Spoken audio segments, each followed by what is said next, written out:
To perform both an axle stall and a 50-50, you must learn how to drop in and do a kick turn.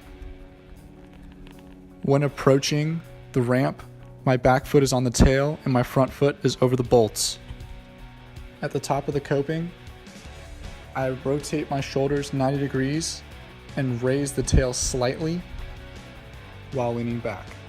I ensure I lock into the coping before I raise the tail again to re-enter the ramp. Your approach for a kick turn, to do an axle stall, you're gonna need a little bit more speed. And instead of just turning, coming back down, you're gonna turn, come above the coping, and you can actually rest here for a bit. You're gonna wanna slide this back truck out a little bit, so you can catch like that. Slide it up so you don't catch, and then you just so it feels natural, you just come back in. A lot of people when they first learn, they'll come up and they won't lean back enough. And they won't have as much control and they won't be able to actually like stay up.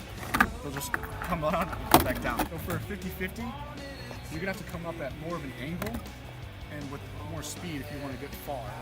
Move it all really. You come up, and just like an axle stall, you come above the coping and you're grinding, you're moving. You should be able to do this while you're grinding. Come out and then just come back in just like an axle stall.